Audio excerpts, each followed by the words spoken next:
like to invite Professor P. Chang to present his work on outdoor time and how it prevents myopia progression in pre-myopic children. Okay. Professor. Thanks, moderator introduction, and thanks organizing committee to invite me to have this talk. As we know, the ocular shape change in myopia, and once became myopia, it is a irreversible change to become high myopia, especially in children. But previously, we just know that a myopia is a normal status, but pre-myopia nowadays raise some concern. Previously, we published a paper that pre-myopia, we defined the plus 0.5 diopter or lower. And CLERE study showing that low hyperopia is a risk for myopia. Therefore, in 2019, International Myopia Institute defined that pre-myopia is the refractive status plus 0.75 diopter or lower and above minus 0.5 diopter. So in this stage, some children may need some intervention just now, just like Professor Jason Yang said, that using atropine or others. But do we have another choice? Such as we know that time outdoors is good for the prevention of myopia, but it is really good for pre-myopia status. Our previous study is named the Races Outside Classroom ROC program. It is an intervention program in school and require children to go outdoor during the recess time and up to 80 minutes per day. And this study performed 1 year and to analyze all the children, including non-myopia and myopic children.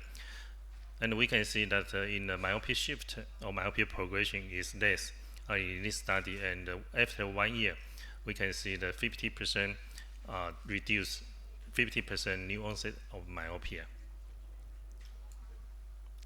So we wanted to know that in this study, the subgroup non-myopic student in ROC study, the first question is the pre-myopia is a risk of myopia onset or not.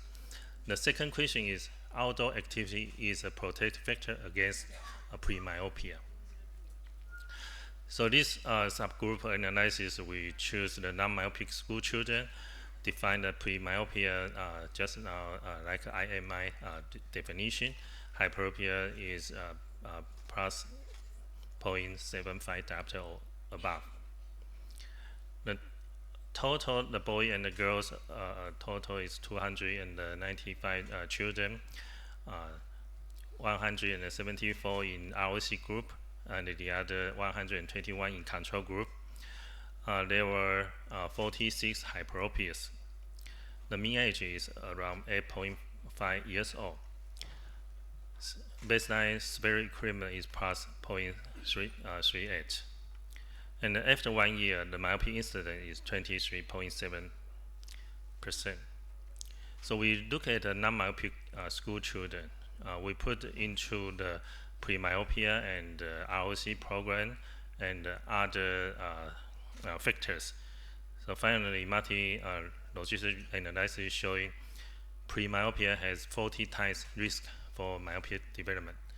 And the ROC program have the risk is lower, up to 0.39. So first we confirm that the pre-myopia is a risk for the myopia onset. Then we want to know outdoor activity could retard the myopia shift.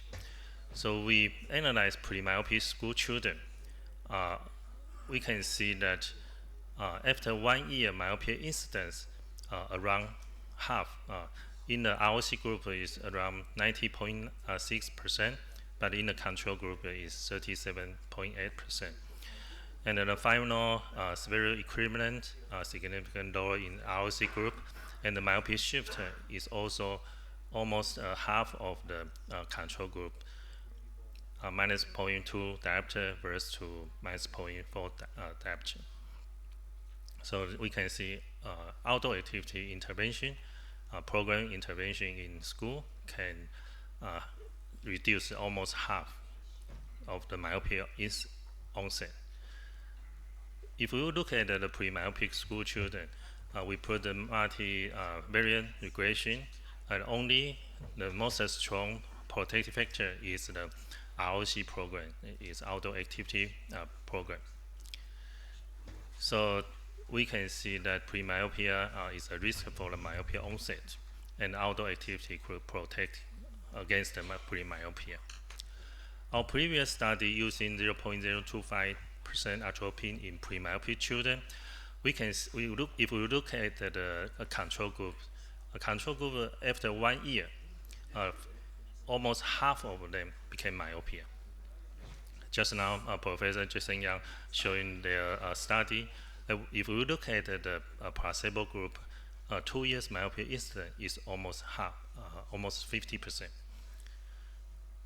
And outdoor activity, we in many studies showing is very effective for prevention of myopia. Therefore, in the pre-myopia status,